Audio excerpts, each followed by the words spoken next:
Hello, everyone, and welcome to the new episode of Full Funnel Live. Today, we are finally co-hosting it together with Vlad. And first of all, I would love to thank everybody for sharing the questions with us after publishing the article about ABM Strategy 3.0 last Friday on Substack. The main question obviously was how to implement it. So today we want to focus on the implementation part. We'll just briefly remind you guys about the core pillars, what has been changed, and where we are paying, or let's say what are the core pillars, where we are paying a lot of attention and then we'll share some practical implementation examples. As always, you are very welcome to ask any questions and let us know where you all join us from today. We're again broadcasting from sunny Spain. Type in the chat your city or country. Looking forward to see where you guys all joining us from. And we can kick it off with the presentation of ABM Strategy 3.0. Maybe just let's cover this quickly, Vlad. All right, so this is small and will be small for people as well. So let's jump into this. I think if you're looking at what has changed, then as we have done a lot of projects with our clients, realizing what's working today and what's not working today, and what are the keys to success, we identify these 8 key areas.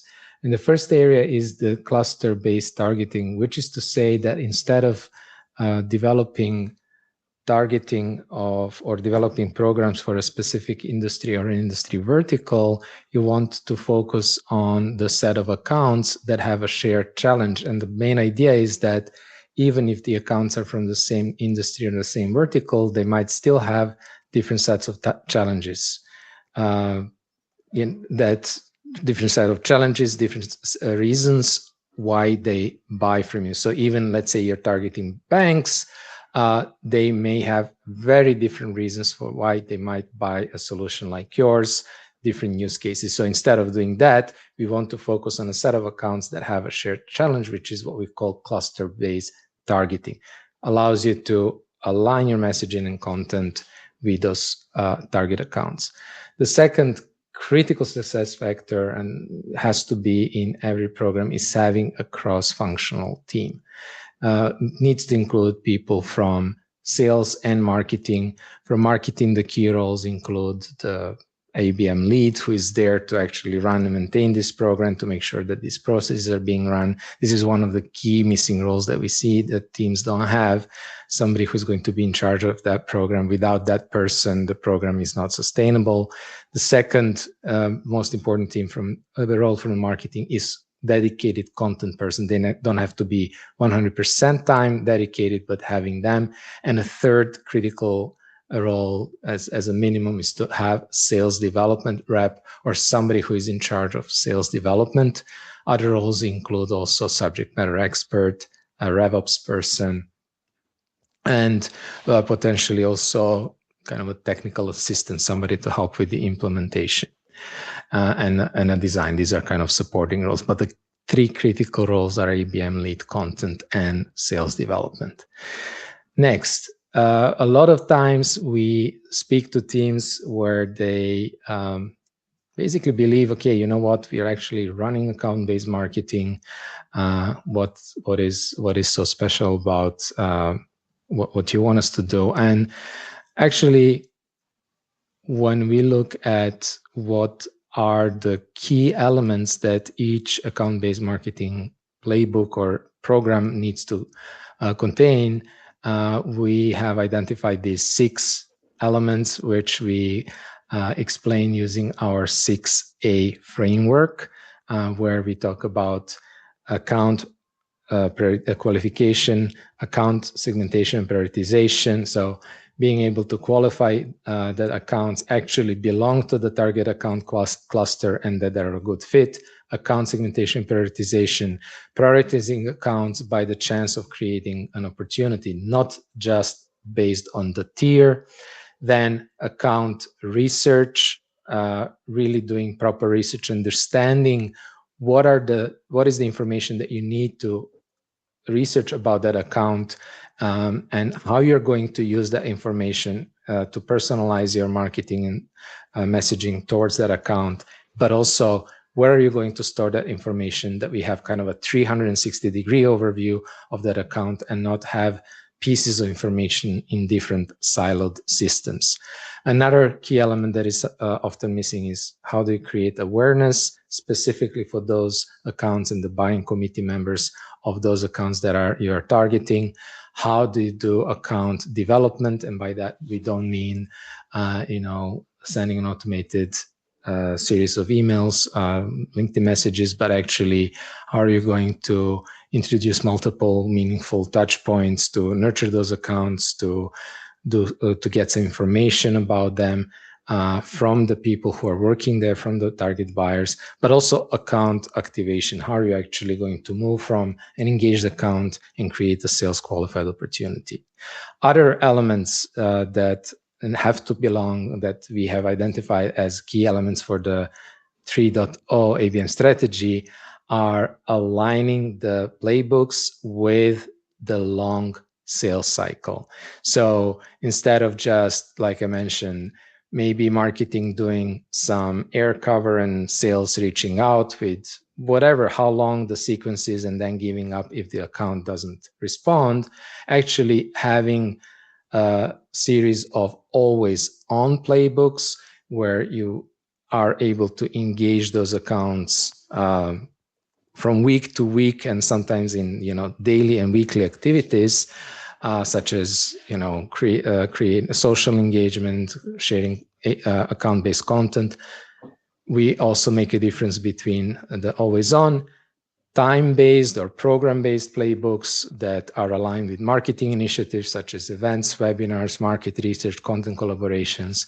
And the third type is the signal-based playbook. So all of these activities create signals. We are doing the research to uncover third-party signals, and we have specific playbooks that are triggered by the signals that are being discovered. The other element of the marketing, account-based marketing 3.0, is the center of excellence. So one of the things that is a key to scaling any effort, right? So you have done the account-based marketing pilot, you have implemented it maybe with one team in one market on one cluster. Now, before you can scale, you will operationalize, but before you are able to scale this, you need an internal team that is going, and the best candidates for that team are people who have run your successful pilot, to become the internal coaches and to basically make sure and help all the other teams that now, like regions or other business units that need to implement account-based marketing, to help them with that implementation. And there we are always thinking of doing the operationalization of what works is kind of 80%, making sure that the processes are being run correctly, and 20% experimenting with new ways to reach out to those accounts, with new ways to create awareness, new channels, at new technologies, introducing technologies, et cetera, et cetera. Very important as well is that if you want to now scale your efforts, a lot of teams are looking at AI and how to do this with AI and maybe other technology platforms. What we found is the keys to success there is, first, making sure that you have run these processes manually, that you're actually using AI to scale or accelerate the process that has been proven. You can't expect the technology to do it for you. You have never done it before, right? So what you need to have is a proven process, very well documented process, because how else would you be able to prompt your AI without having clarity on what are the steps, where is the data, where does the AI need to find the data? Let's say you're doing account research. Well, okay, what are the points of the data that we need to research? What are the places where we can find this information? How are we going to use that information? All of that needs to be documented based on a proven process that you have run and tested manually. And then also very important is to have what we call a quality benchmark, which is just an example of what good looks like, an example of a good result. Because without that, again, this is something you can provide to the AI to basically show what is the how does a good result look like, right?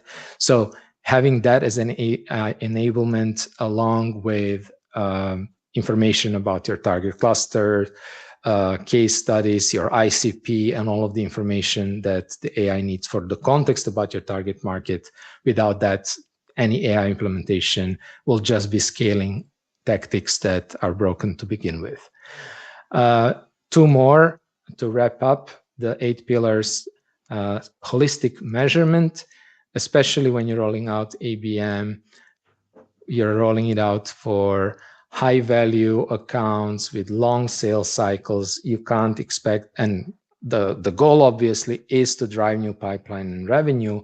But when you have a sales cycle of, let's say, 18 months, you can't expect to generate revenue in the first month, second, or even the third month. So it's very important to measure, to introduce also leading indicators, and to have holistic report that includes leading indicators, lagging indicators, and also the impact that the integrated activities from marketing and sales have on pipeline. Not measuring, for example, the awareness that we are creating with marketing activities or traffic or any of these kind of siloed metrics, but looking at the actual impact that we have, even if it's early on, impact that we are having on those target accounts, things like account engagement, conversations that we are starting, discovery calls, and then obviously also pipeline and revenue and other revenue metrics such as win rates, sales cycle length, average average deal size, etc. And very, very important thing that we discovered the hard way, if you're implementing ABM to make it work, you need to have this operational rhythm that comes from weekly ABM pipeline review meetings, where together the marketing and sales team come together, review the accounts in the ABM pipeline, review the signals, decide exactly what each of the team members need to do to take those accounts to the next step in the ABM pipeline, what marketing needs to do, what sales needs to do, and also to uncover early any blocking points that the team might be facing and proactively address them. So these are the things that have emerged after implementing dozens of account-based marketing programs, where some of the things, as I said, we learned the hard way, but without these elements, it's very difficult to actually even claim that you have an account-based marketing program if you don't cover these key 8 pillars. Andrei, did I miss something important? I know that I was supposed to do it shortly. I tried to do my best. No, it was good. Before we'll move to the implementation part, I would love to quickly answer 3 questions about the, let's say, the new framework, right?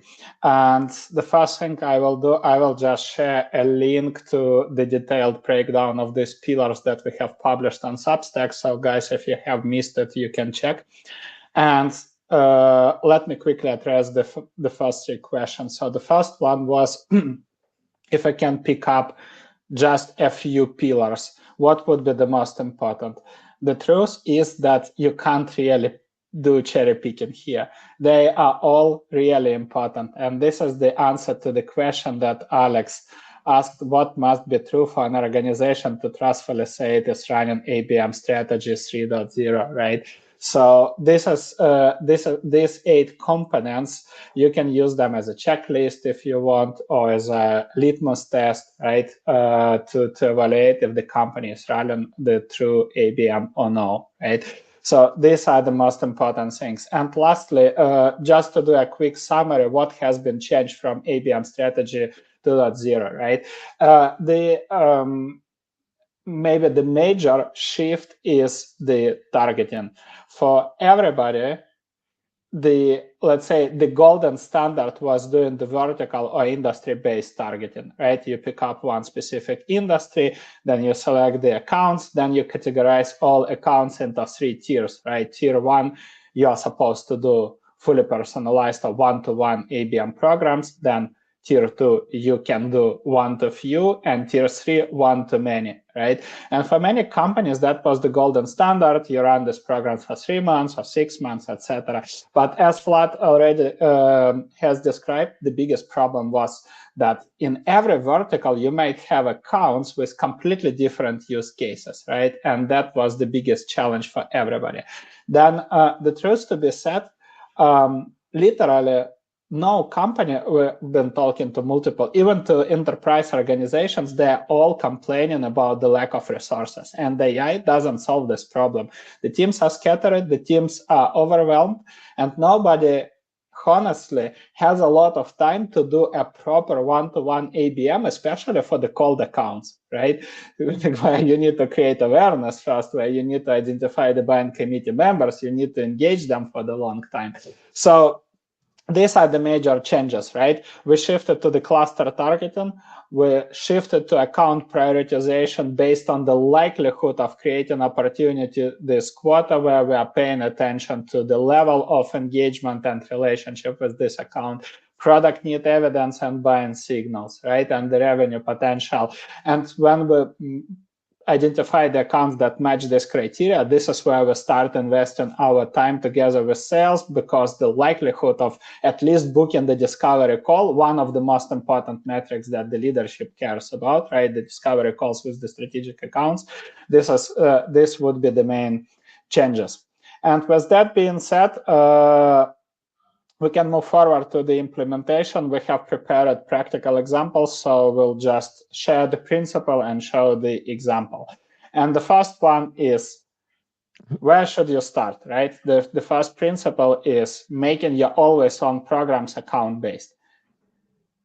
I guess, and I can bet firmly that everybody has a marketing plan for the upcoming quarter, right? And the problem is that quite often that planning happens in silos. There is simply no joint plan between product, between demand gen, between marketing, and between sales, right? And we can obviously break it down into smaller functions, BDRs, account executives, content teams, etc. It's a field marketing, etc., right? So everybody is creating the program in silos. But the truth is that there is already something that has been scheduled and the budget has been allocated. Now, the question is, why not making this activity account-based? Whatever you're going to do, webinars, thought leadership, market research, partnership events, maybe business breakfasts, whatever, you already allocated it. Why not just tailoring it to a specific subset of accounts, right? And hence the first principle is the cluster targeting. We need to pick up accounts with a similar use case, a similar challenge, and then tailor this activity to make it concrete. If you look at the example from our client from Backbase, right, you can see how they have tailored a specific set of webinars to one cluster of accounts, right? You can see that it's all about the wealth, right? But then they have the webinars for economical buyers, where they talk about improving or refining advisors' efficiency, leveraging AI to deliver differentiating client experiences, right? Set of accounts, economical buyers is the primary buyer persona. Next, they have an event for the technical buyers. Now it's AI in the wealth management and implementation roadmap, right? The same cluster, wealth management, the same cluster of improving advisory efficiency, but targeting completely different buyer persona. And the entire change was, instead of talking about, I don't know, like how to use AI in banking or think about any broad topic, right? They picked up something that is highly relevant to a specific subset of accounts. It's all about, let's say, improving advisory efficiency. This is the use case, right? And develop and just tailoring their always-on programs to this specific cluster of accounts. So that's the first one. And the second principle here, right, which is, let's call it a subset principle, that for every activity that you are going to convert into account-based activity, right, every always-on activity that you have scheduled, you need to define success criteria. Because later, if you don't do this, right, there could be biased opinions. It didn't work, or it did work, or I consider that it was successful. But just to create a shared definition of success before doing this activity, you need to think about what would be our success criteria. Let's say we're doing this webinar, right? How many target accounts that have signed up for this webinar we will consider a success? How many buyers from these accounts we will consider a success? And then lastly, what we can do as marketing and sales together to achieve these targets. And when you have this in place, then you can focus your attention on engaging specific accounts and hitting up these targets. Right now, you move from the random acts of marketing, from the, let's say, siloed work, to joint definition of success, joint planning, and joint execution. Feel free to ask any questions, as we are happy to cover all of them. But for now, let's move to the second one. The other, or the next step, actually, when you're implementing, think about what we call the POS framework, or the pilot operationalized scale framework. What's this all about? So instead of trying to immediately implement ABM across the organization, involve a lot of people, and we have seen this happen in some cases where we had like a very ambitious marketer who announced, like, in a big kind of board-like meeting involving a lot of people from the organization, in trying to involve as many salespeople as possible, trying to involve also their marketing team. And all he did at that time was just draw a lot of attention to and a lot of expectations that were maybe not as realistic as we wished at that stage. So what's really, really important is to recognize that you need to start small, with a small scoped pilot, with a small team, within what we call like a pilot ABM program, right? Within that pilot ABM program, you're going to focus on one account cluster, one geography. So let's say, Andrei was mentioning this, so let's say wealth departments, or wealth and private banking departments of banks in North America, with a selected person from that US sales team who is focused on those target accounts, right? With one ABM manager who is going to be in charge of that whole program, with one person from the content team who is going to help prepare content for that specific account cluster during the program. Forgot to mention, very important, when we say small scoped, we mean in terms of the team, we mean in terms of the target accounts, the target account cluster. You usually advise to only look at up to, let's say, 10 accounts per SDR, 10 accounts with 3 buyers per account, and 3 months, right? So we try to develop a program using the 6A framework that we mentioned before, so including all these activities from awareness through nurturing to opportunity creation, but within 3 months. When you define a pilot like that, it doesn't require additional budget, doesn't require additional technology resources. You do this with what you have. You do, as Andrei mentioned, you look at everything that has been planned, that is already on your marketing calendar, on maybe their sales has some event that they're going to, maybe you have a webinar that you're running, maybe there's some content that is going to be published during that period, and you look at how you can make it account-based, how you can leverage what you already have, but just making it account-based. And very importantly, also is to define realistic criteria for that pilot. Again, I mentioned this before. If you have 18 months sales cycle, you cannot expect to generate real sales, I mean revenue, and even maybe in some cases not even immediately sales qualified opportunity with these enterprise accounts within only 3 months. So you need to agree with sales and leadership on leading indicators that are going to be acceptable. So what we usually advise and what we usually do is we first agree that, hey, you know what? We are not going to be looking at big numbers. We are not going to be looking at addressing a lot of target accounts. What we are looking at is the quality. What we want to be able is to create, to engage and create discovery calls with our target account. So instead of just looking at how many, let's say, meetings are you able to book and how much pipeline you're able to generate, we say, you know what, if we go and target 100 accounts, and in our case, we are targeting actually 10 within a pilot, what is the percent of those accounts that you will end up with a meeting and later on sales qualified opportunity? We call this account to pipeline ratio. It's essentially a measurement of your conversion, a measurement of how efficient your JTM is. And this is what we're trying to improve. And I think when you start talking about, hey, we are going after these biggest, these best accounts, best fit accounts, these big banks, for example, in the case that Andrei was mentioning, and we are trying to engage many, many more of them than today. We know that today we need to reach out to that many people before we are able to even get a single reply.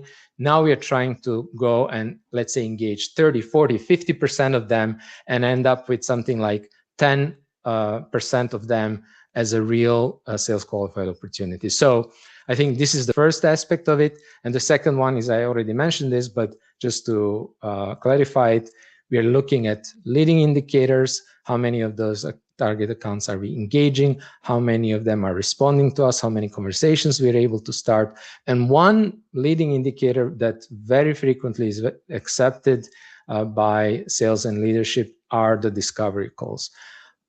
You're proactively targeting these accounts and you're able to book with a high percent of those discovery calls. This is usually something that they accept, and they know that this is anyhow a step that they need to go through before they're able to create real pipeline.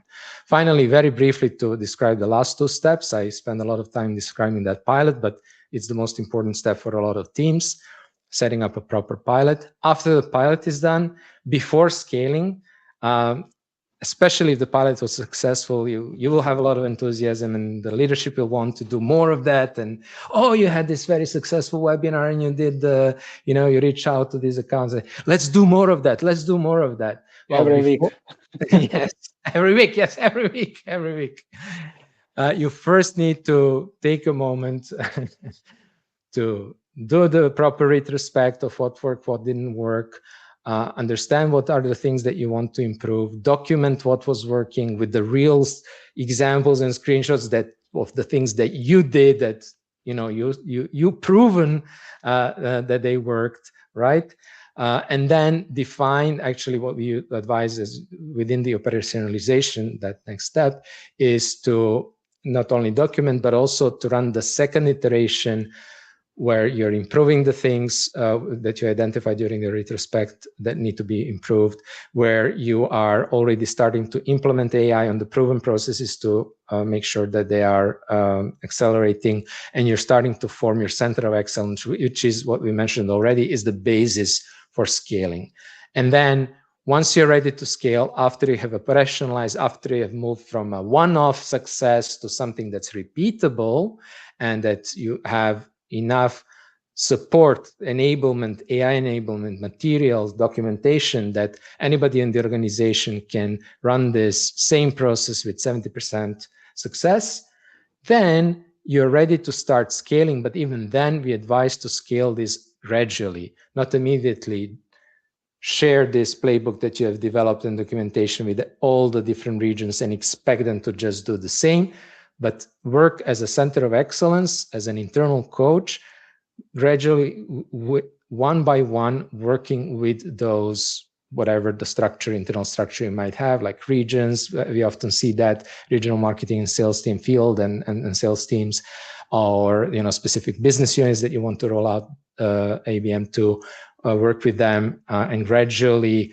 adapting the program to their market reality in their team and their skill set and their capacity, and rolling out the same way, piloting and then operationalizing locally and helping that team to roll it out successfully. That is the only way in which you can actually change the process and change the go-to-market processes that these teams are using today, because that's what it is. It is fundamentally changing the way that these teams work, especially because these teams are very frequently not used to work between sales and marketing. They're not used to work in this way. They're not used to be all accountable for the same KPIs, right?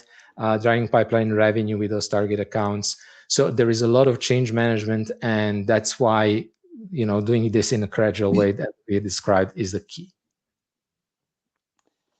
Good. So we can, before we'll move to another principle, I just would love to briefly share with you guys that we explained in details all 3 stages and how to implement them in our upcoming book that will be live on 5th of May. So if you enjoy our content, I guess you'll love the book, and I'm dropping the link in the chat where you can pre-order it. And by the way, also on 6th of May, we are going to run a webinar where we'll explain the core principles from the book and make a giveaway for everybody who has pre-ordered our book. So if you haven't, you can do it. But also, I'm curious. Let us know in the chat if anybody has pre-ordered it. I'm really curious to see. Type plus or just say I have pre-ordered it. Alex, thank you. Cool. How many blood, sweat, and tears went into it? Thank you. 3 years of constant rewriting and changing because of all the things that we have, all the shifts that we have noticed. Anyhow, let's come back to the 3rd principle. Vlad has shared the POS framework, right? And the part of the pilot is the small scope approach, right? For us, small scope means picking up maximum 10 accounts. And we're talking if you don't have robust function, right? Robust motion. So when you are just starting, you pick up 10 accounts with a high likelihood of being converted into sales opportunities, or at least being converted into discovery calls, right? So what you are going to do next together with sales is running in-depth account research and preparing in-depth account engagement plan, right? This is the best ABM play in a nutshell that helps you to quickly align together with sales and show quick wins, right? When it comes to account research, we know a lot of companies don't really have an established process. Everybody says, yes, we are doing the account research, but the truth to be said, every rep has own process. Every rep either saves this data to CRM or maybe to own Google Documents or Notes or whatever, right? And honestly, I have never seen a good usage of account research aside from just picking up some data points and running cold outbound, right? I have seen you guys are doing this and that. Let's have a discovery. But what is the real goal of the account research? First of all, identifying the strategic project this company is already investing money. Because the truth to be said, if you can't fit your solution into where they are already putting money, probably you won't be able to generate the opportunity. It's just the reality of the enterprise buyers, right? Next, what's happening in these accounts that is relevant to our product and why, right? Are they doing any M&As? Are they hiring for specific roles? Did they raise money? Whatever is relevant for you, right? That you can use and understand better how to fit your product. Next, based on all the data that you can uncover, what are the challenges that these accounts are facing, especially when it comes to these strategic projects, right? So what is your best guess? Maybe, because quite often we hear, but we don't really know their challenges because we didn't speak to them. That's true, but you need to do your homework. Whenever you are engaging with any account, you need to show that A, you understand their business and their strategic priorities. B, you have a solution in place, not just let's speak and then we'll figure out later what is the best solution for you. No, you have an idea of what might be a good solution. And then what metrics do you want to influence on the account level? Because with your product, depending on whom you are engaging with, right, whom you are engaging, there could be completely different metrics.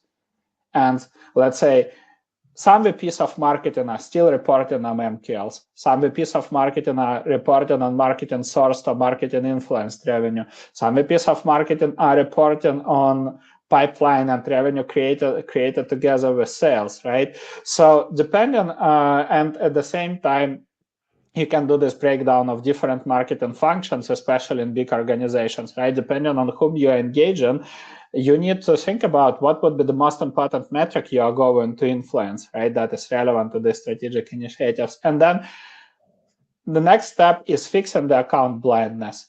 Gathering all interactions, all engagements with the accounts that you had, and based on this, you can identify some known buyers, right? Maybe there are some people who are following your company on LinkedIn or connected to somebody from your company, some people who have attended your webinars, people who are engaging with your content, whatever, right? This helps you to identify the known buyers plus the signals, the buying intent, the engagement on your website, etc., that might give you a better understanding of what's going on. What you are going to do with all of this? With all these data points, you create your point of view or account narrative, if you will, which means basically you prepare, this is kind of your strategic project. These are the things that are happening in your company. We are guessing that these are the challenges that you might be facing and you try to fix with this kind of trends that we have identified and the signals, right, that we have seen. And this is a potential solution for you, right? This is kind of the entire narrative.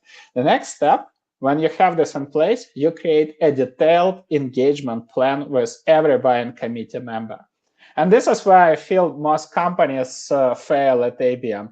In best case scenario, what we see is the sales outreach cadence with marketing air cover, right? But there is no literally planned and written, let's say, list of activities that you as marketing and sales go into do every single week with every single buyer from a specific account, right? That's basically, that's the essence of ABM. And that's why we mentioned in the beginning that you need to also leverage always on programs. Maybe you're hosting the webinar, you can invite these people to the webinar. This specific week, you are producing a specific report or an article, you can use it and distribute it, and also use, let's say, thought leadership ads to promote it, whatever. The entire point is that you have a constant flow of touch points to stay top of the mind of your strategic buyers. One anecdote that I would love to share. I remember a month ago, I had a conversation with an enterprise sales development rep, and we were discussing, I was sharing with him a concept of playbooks optimized for the long sales cycles, right? And he said, oh, but maybe we don't have time to do this. I said, okay, fair enough. Let me ask you a question. How many touch points per buyer do you make? And he said, well, maybe 7 to 10. And what are these touch points? Well, I sent LinkedIn message, I sent connection request. If they accept, I sent LinkedIn message. Then I sent a couple of email follow-ups. And I'm asking, and what happens next if they don't reply? Well, if they don't reply after the 7 to 10 touch points, then I consider them not being in the market, not being interested in us, and I just move forward. But my question is, if you have high average contract value, let's say 50K, 60K, 100K. I'm not even talking about millions, right? Multi-million deals. But let's say starting from 50K, and you have long sales cycle. How many touch points do you need to have, right? If we'll just refer to hockey stack, which we always love to do, right? They shared that for deals above 100K, you need at least 417 touch points to generate sales opportunity. How can we expect that we can generate this opportunity with 7 emails or messages? So there is a complete mismatch with the buying reality, right? What the data says we need to do versus what we are doing. And that's the biggest problem. Honestly, in many companies, I would say it's not blaming anybody, it's just the reality. In majority of companies we have been working with, there is no documented plan of engaging strategic buyers on a weekly basis, right? But the truth is, and the data proves it, if we want to generate the deals with these enterprise accounts, we need to narrow down our scope, right? So we're making our bets on the accounts that are likely to be converted, and then we focus on them. That's the key. So with that being said, we can move to the most popular question about AI, right? And we mentioned this principal AI enablement. Yeah, absolutely. Thank you. I mentioned this already. Essentially, it doesn't make sense to try to just implement AI if you don't have a proven process. And that's the problem that a lot of companies today are trying to optimize, let's say, a broken playbook. They are running tactics that are not really working when it comes to generating enterprise pipeline revenue. And by then just slapping or bolting AI on top of that, it's not going to change anything. You're just going to be able to do more of that. You're going to be able to create more irrelevant content. You're going to be able to reach out to more target buyers with the same irrelevant message, or as John Miller put it, with uniquely irrelevant message, because suddenly we have these signals and AI can kind of interpret those signals and can personalize the message, but still what we get is, hey, I noticed whatever signal, I noticed that you're hiring this person, or I noticed that that you just opened this new facility, or whatever the signal is.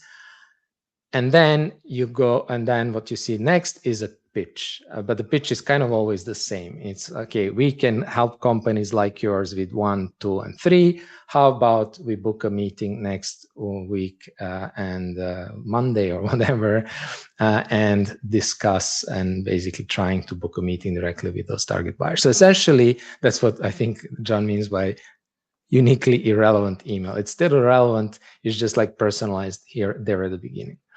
So my point here being is that before actually you have proper implementation of AI, you need to have a proper process, something that actually works, right? Otherwise, forget about scaling. Andrei gave a perfect example. He just described what proper research, account research looks like. If you just go in an LLM or Clay or whatever, and you just say, hey, research these target accounts, you will get some data. But is this going to be, data nowadays is dime a dozen, it's free, it's easy to get. Actually, the problem is not that we cannot get the data. The problem is the distinguishing signal from noise, right? So there's just so much data that we can easily get, but what do you do with that data? Which of that data is actually relevant? Which of this data is not relevant? And then next, what are you going to do based on this data, right? So, for example, you might uncover a buying signal, something that you might consider an intent signal. Let's not call it even a buying signal, or a signal of what we call the product need evidence. Like, is there an indication that this account might even have a need for our product? And let's say I am selling some sort of a retail software or a service, and I know that whenever they open a new retail location, they typically is a good buying trigger, and they usually have a higher need for my product, right? But first of all, looking at that signal in installation makes no sense. You need to look at a complete view, like as Andrei mentioned, remove the account blindness. Look at, was there any previous engagement with that account? Do we have any relationship with that, with the people who are working in there? Do we know if they're using a competitor solution or not? Anything else that might be important for you to not only personalize your outreach, but to know that this is a good moment to reach out and connecting these different dots before you do, right? So what do you do with that? And then also, once you have done this, once you know, okay, what is the signal versus noise? So what is the data that I want to collect? Next, where can I find this data, right? So where do you typically find this data? Okay, so we know that there is like, for example, every time a retailer opens new locations, they announce it. You just go on their website and there is always a section with, find the store. For example, oh, that's how you find the locations. Then next, you want to know, okay, what is the relevant information that you need from that to collect from there? What do you need to do with that, etc. Right? So having a clear step-by-step process, understanding which data you need and how to collect it, what to do with it. And then next, as I mentioned already, having a quality benchmark, having an example of account research, finished account research for one account where you can show the AI what good looks like before you run it, right? And then also important, as we all know, having a person in the middle, wherever it's needed, especially at the beginning, understanding what is, where there might be a review, because what we see very often is that, let's say we were looking for these new locations. In one case, we were looking, for example, for acquisitions, recent acquisitions. And we were getting LLM finding all sorts of acquisitions. And although we said very strictly and defined the parameters, the acquisition has to be within the last 12 months, guess what? It wasn't. Like, it would very eagerly identify acquisitions that happened maybe 5 years ago, where maybe that company was mentioned, but that wasn't relevant for us. I mean, these were like old news. If we just let the tool then act upon that information, say, hey, I noticed that you have acquired this company. Dude, that happened like 5 years ago. Before my time. Like, this is completely irrelevant, right? So having that part as well. I think this is something that we see very often, that are the missing steps before basically dropping the AI on that. And then, of course, you can have, you might be able not only to do more, let's say to research more accounts, not only maybe to find more data, but in some cases, the true value is also that sometimes you're not able, just to don't have enough time to even do a specific part of a specific process. So suddenly you're able to do it and get that data and can actually improve the quality of your outreach. So definitely you want to do it. We are not against AI. We just want to make sure that it comes at the right time and that you're actually automating the right processes in the right way. So having said that, I'd like to go to the next point here about what we described. We develop a process first manually, then we implement it with AI, then we need to also train the team, because again, AI is not just gonna do everything on its own. We mentioned, for example, the research as an example. We use the account research as an example. So we have, what are the questions? What is the data? Here is the gold standard example, right? And then obviously, like I said, we need to know what we are going to do with that. The teams might need to use this data in a specific context. And the best way to do it is you're training not only the AI, but you're also training the team. And you're also using this in the context of, we mentioned this already, like in weekly pipeline review meetings, we're reviewing the accounts. Okay, This is what the AI has found about these accounts. These are new signals. These are new insights. What should marketing do? Basically going back to what Andrei was explaining, trying to creating the actual plan for that account. How are we going to engage those buyers, et cetera, et cetera. These are the things that the team needs to learn as well, because for them, it's also going to be new. If you're onboarding the new team, that is how you scale it. You have a process that is working. You know all the details, what good looks like, what are the steps. You train AI to enable it, to make it repeatable, to make some of these things faster or possible even in some cases. And then you also make sure that the teams know how to use it, because what we have seen is a lot of times is we have seen having excellent marketers who are really good with AI, who get budgets to hire an AI agency, and they build these fantastic, sophisticated systems with, like, you know, discovering all these different signals and doing all this fantastic research, and then nobody's really using that. So sometimes sales might not be even aware that this tool exists, and not sure. Okay, they see all this data, they see all these signals, but don't know how to use it. This is what you want to avoid: just having technology for the sake of technology, and not actually having a process that is being run in real teams with real accounts by real people. So, Andrei, you want to take the next one? How to help the teams with a library of content? Yeah, absolutely. We'll cover this one in more detail, and the last two we anyhow presented during the presentation of 8 pillars, so we can cover them quickly and then answer some of the questions. But before I'll share this one, let us know, guys, if you would be interested in maybe a few workshops about using AI for improving or refining ABM processes, because we have been considering and discussing this with Vlad for quite a lot of time, for quite a long time, thinking about account-based content strategy and account-based content, using AI in the sales process, account research, all of that stuff. If that sounds interesting, just type plus in the chat, and we would love to see how many of you are really interested in these topics. So after the book launch, we can do something.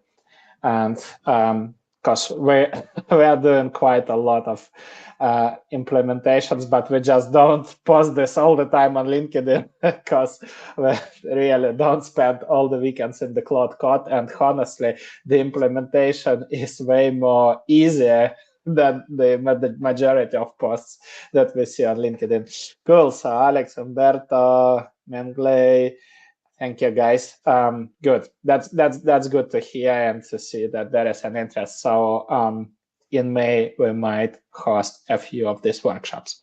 Now, coming back to the principle number 5, creating cluster library of content for sales.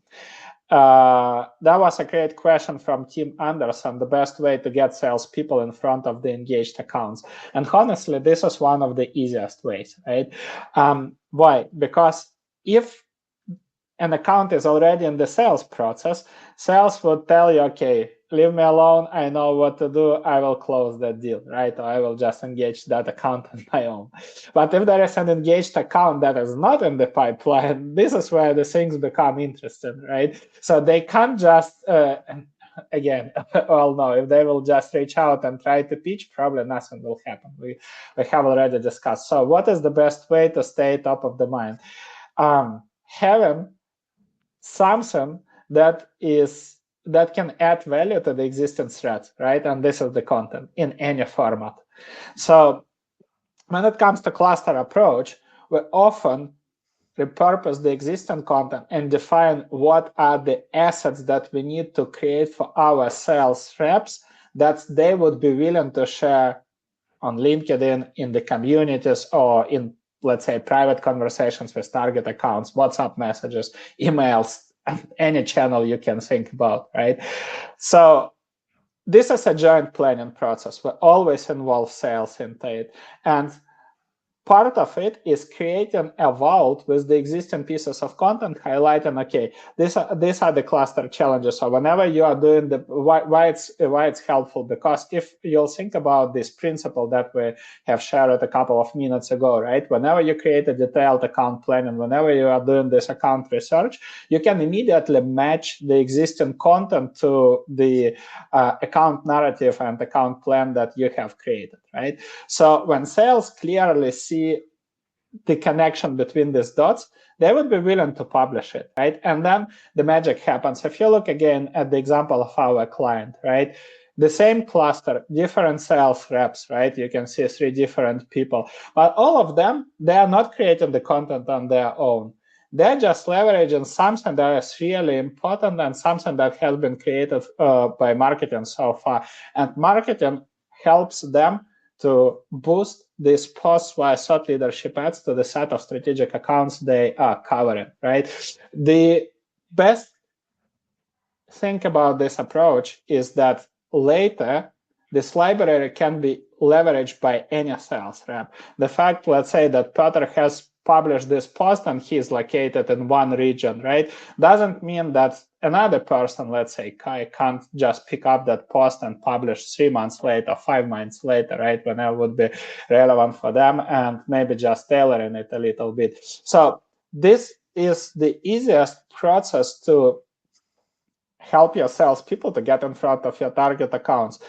They are connecting with these people every single day, right? This is something that helps them to attract their attention, to stay top of their mind. To stay top of the mind of their target prospects, right? Something that they can use to start or to open the conversation, even to get the feedback, right, on specific pieces. Something that they can use to facilitate the existing thread with these prospects. And this is our goal as a marketing team, to prepare this library. Basically, it's a part of sales enablement, so they can use it. Our goal is just to explain how they can use it and how can we help with them.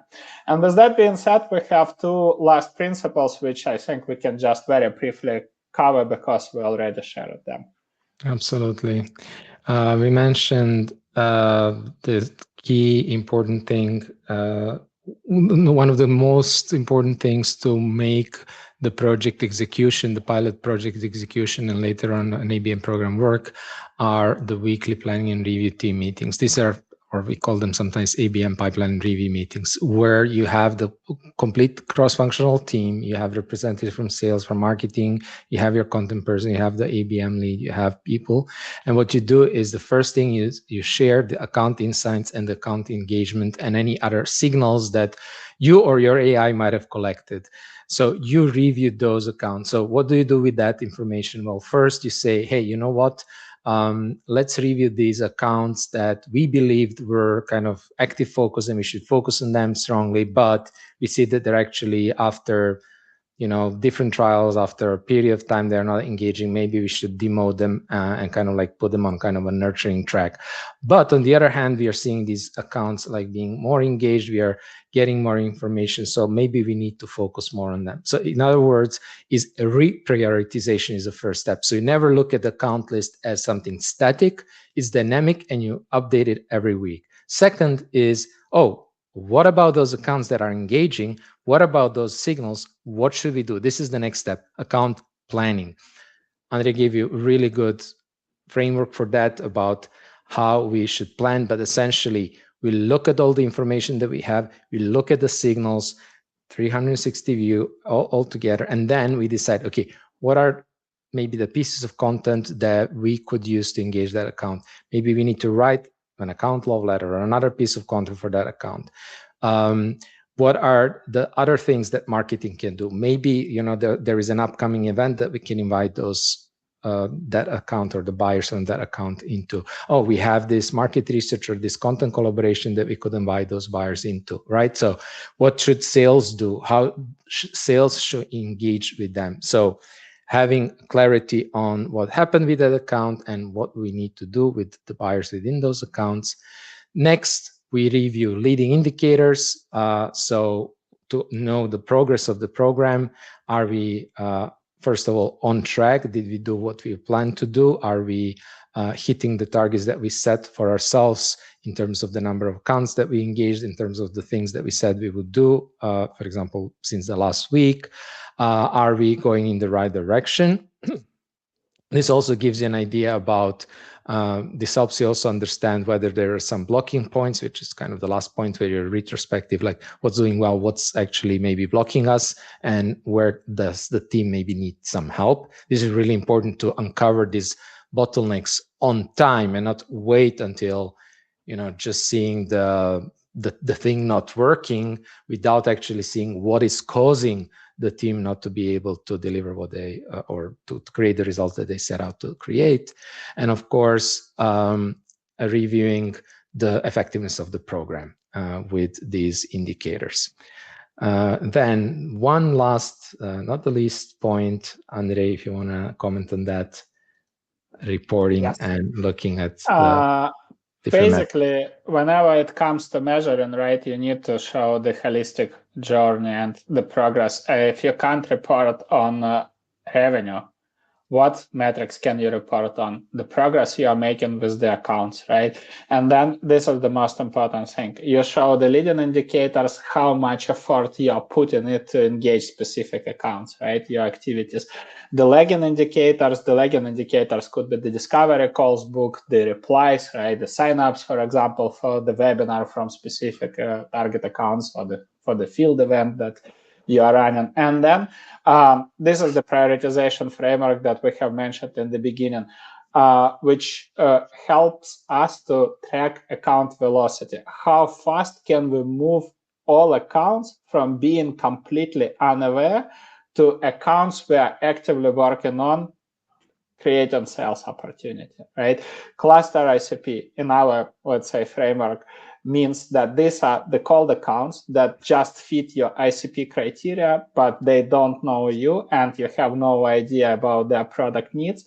And active focus accounts are accounts with whom you have the relationship that hit your engagement threshold, hit your engagement criteria. You have done the account research, you have mapped the buying committee, you have some ongoing conversations, and you are working on fully personalized activation to create a sales opportunity, right? This is the best indicator because then you can easily measure one. And if you'll receive ever a question, okay, but how can we make any forecast what we can expect out of it, right?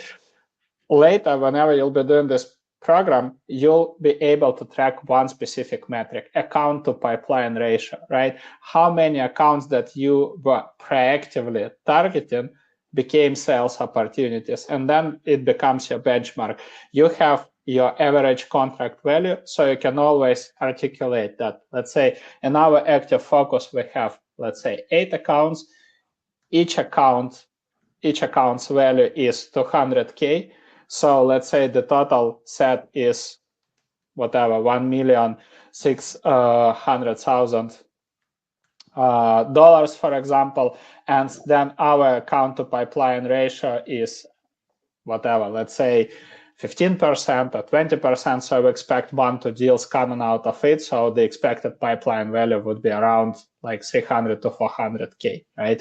So more or less, this would be the best way to connect the dots between your activities and the metrics the leadership cares about. So that's the last principle, right? But if you can't show that progress, then inevitably you'll get a lot of questions. And if you can't explain the way how you think about converting, right, these activities into revenue, inevitably there would be a lot of tough and unpleasant conversations. But if you'll create this, and if once you'll onboard the leadership and agree that this is the report you're going to track, to run and report on, then you'll be able to run successful ABM programs. And with that being said, again, just wanted to mention that most of the things we cover really in structured and detailed way, how to implement them step by step in our book that will be published on the 5th of May. So big thanks to everybody who has already pre-ordered it. And yeah, we can answer a couple of questions. Feel free to drop your questions in the chat. one of the things, I'm just going through the file with the questions that you guys have submitted before this webinar. So Vlad, maybe you can cover this one from Arthur. The question is, what is an average ACV or LTV of clients to make sense of ABM? So when ABM basically makes sense in terms of unit economics. Absolutely. What we say is you want to have a situation where you have at least 30K ACV.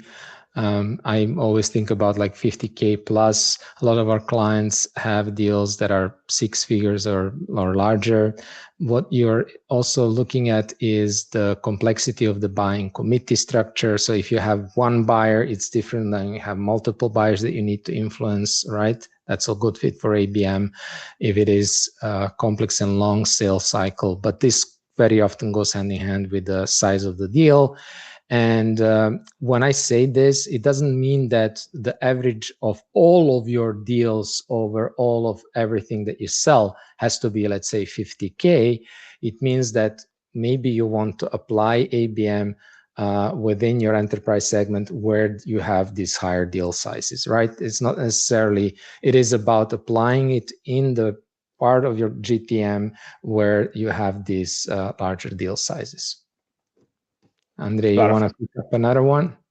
Yes, I see one more question that we haven't covered on this session. How do you help sales teams shift their mindset from traditional sales to ABM? Question from Anna. Honestly, we wrote a detailed article, ABM as a new operational model, where we describe how to get buy-in from sales leaders to gradually shift from old school sales to account-based motion on Substack, but I will share a few core principles. First of all, you can always lead by data, right? And look at the existing motion. If the existing motion performs well and they're hitting their targets, probably you won't be able to do a lot, right? Who will be willing to change what is working right now, right? But then if you know that the current approach is not working, then you need to make a detailed decomposition, right, of the data. You need to do detailed comparison and back it by industry data. For example, if you guys have ever seen Pavilion's research, I remember I once read the research about what was called B2B sales benchmarks.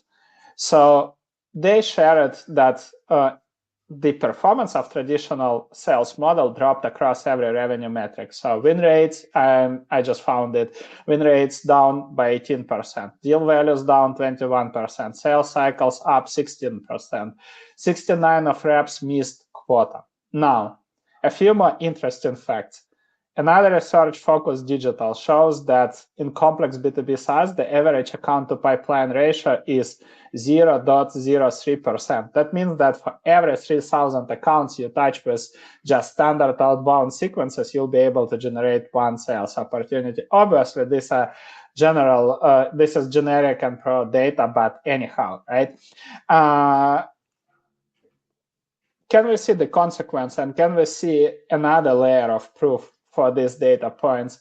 I would say yes, because there was another research from Emergence Capital, and they reported that 36% of 560 tech B2B SaaS companies actually decreased their BDR or SDR headcount. And we have seen that there were a lot of layoffs among SDRs.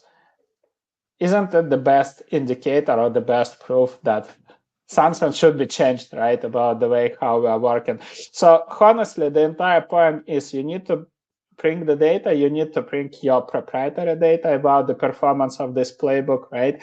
And then you need to bring the industry data and then sit down together and design the small scope pilot, right? Just a simple way how we described it today, picking up maybe 10 accounts together with VP of sales or with anybody from the senior leadership. You can also do it with just one sales rep and thinking about what are the best accounts that could be really converted into sales opportunities, right? What are the common characteristics? What tells us that they might be converted into sales opportunities?